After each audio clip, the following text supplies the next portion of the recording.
Los Juegos Olímpicos de Atenas se celebraron entre el 13 y el 29 de agosto del año 2004. El evento deportivo contó con 301 pruebas en 28 deportes, que reunieron a delegados de 201 países y más de 10.625 atletas. El símbolo del evento fue la corona de laurel, dado su significado en la antigua Grecia y en sus primeros Juegos Olímpicos. Por ello, se impuso una corona semejante a los 3 medallistas de cada prueba. La participación de Argentina en los Juegos Olímpicos de Atenas fue la 18ª actuación olímpica oficial organizada por el Comité Olímpico Argentino. La delegación presentó 152 deportistas. El abanderado fue el regatista Carlos Spínola. El equipo obtuvo 6 medallas y 7 diplomas olímpicos. En el medallero general ocupó la posición número 35.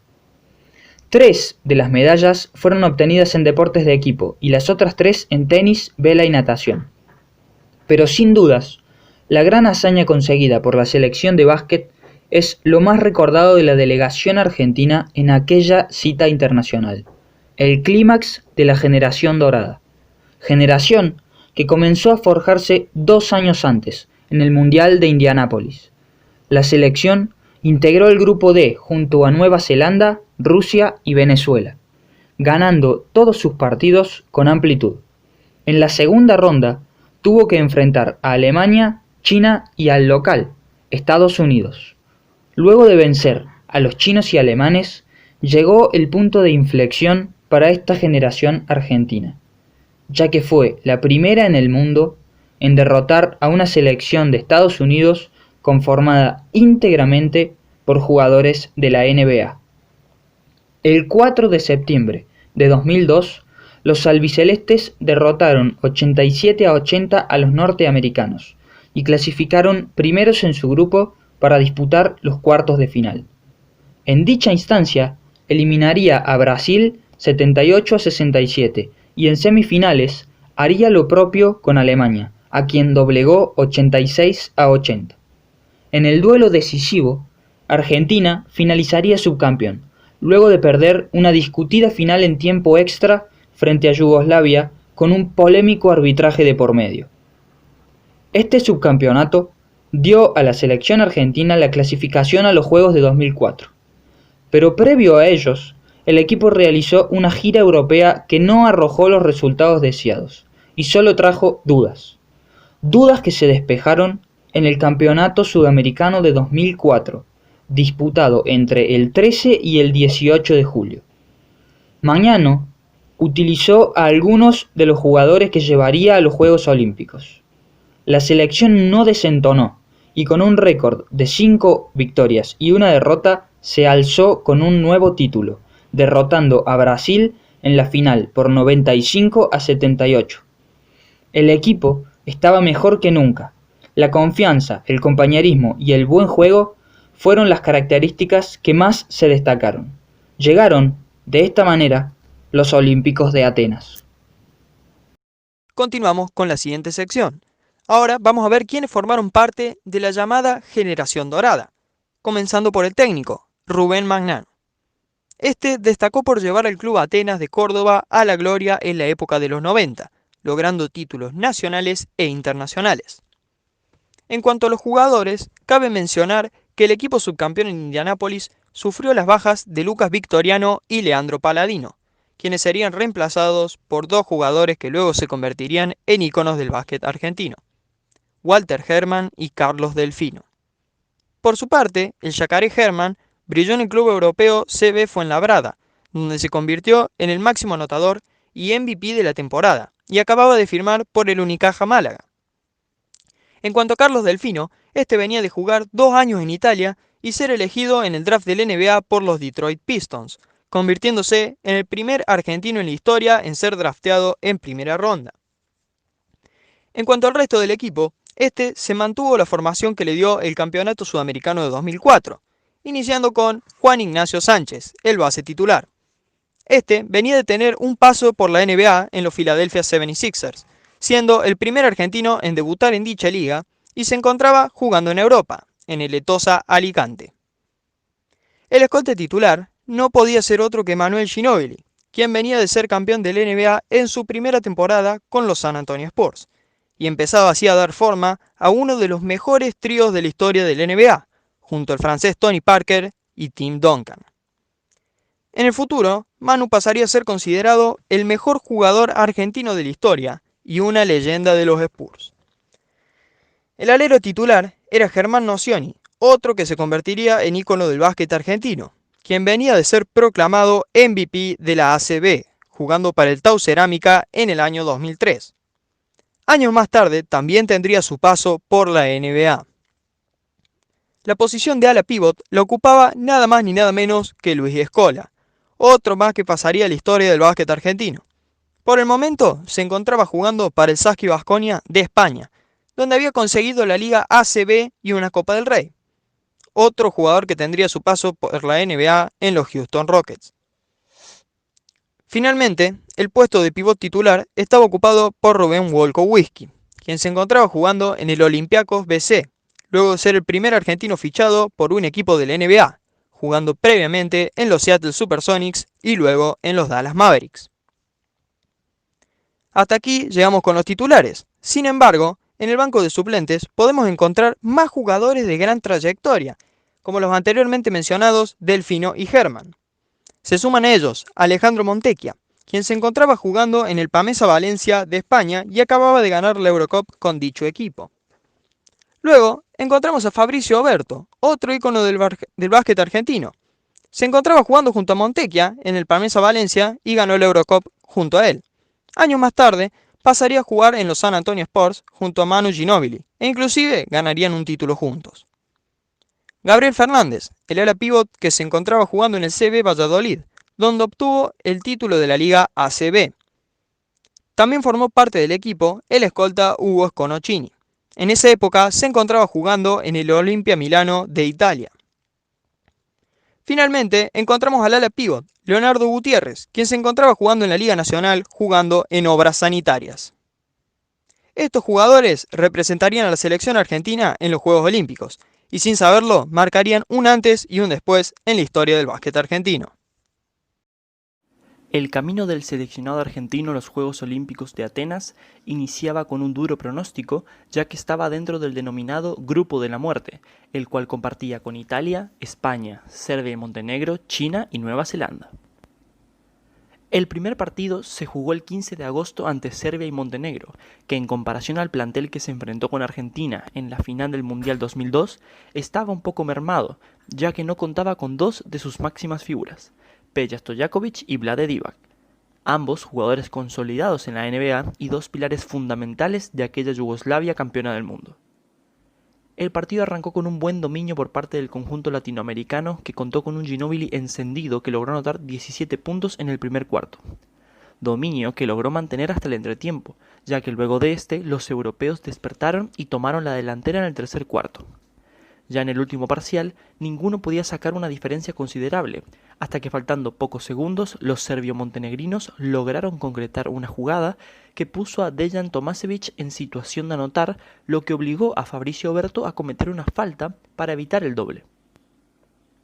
Dejan logró convertir un tiro libre para darle a su equipo un punto de ventaja, pero faltando solo 3,8 segundos, Alejandro Montecchia recibió la pelota y corrió por el lado izquierdo para darle un pase cruzado a Manu Ginóbili, el cual, con la marca encima, se arrojó hacia adelante para poder lanzar el balón a la canasta y así lograr convertir el doble y darle la victoria a la selección argentina por 83-82.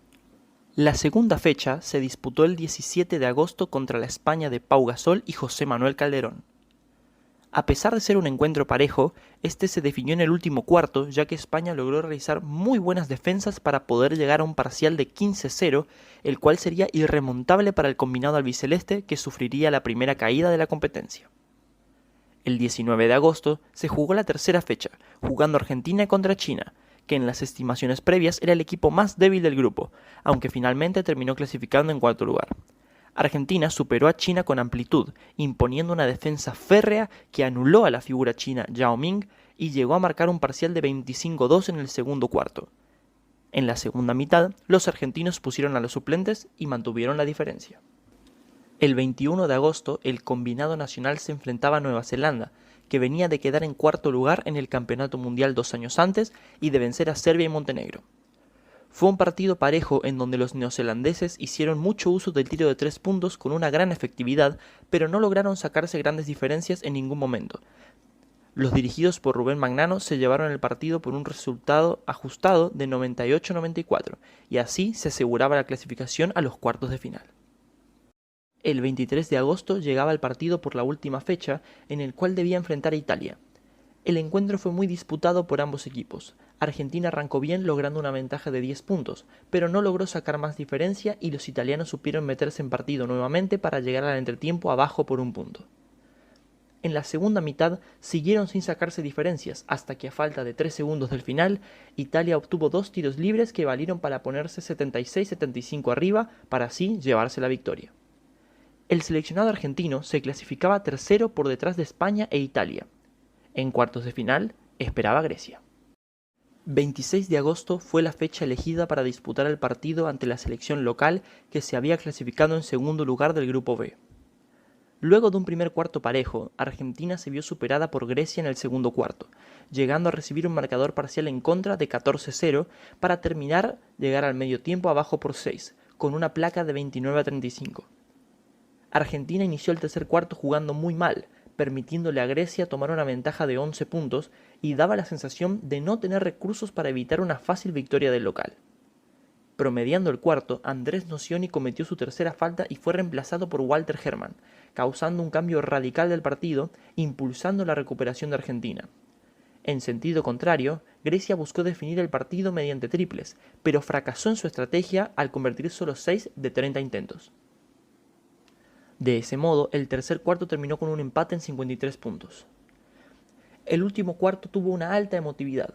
Con sólidas defensas en ambos lados, Argentina se puso al frente, pero no logró sacar una luz que le permitiera regular el encuentro.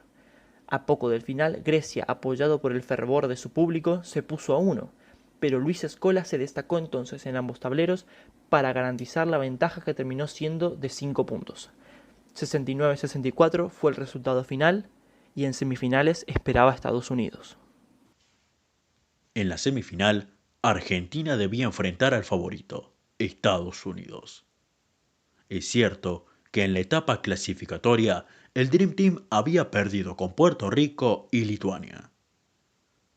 Pero en cuartos de final venció con amplitud a España, elenco que hasta ese momento había ganado todos sus encuentros y aparecía como el mejor del torneo.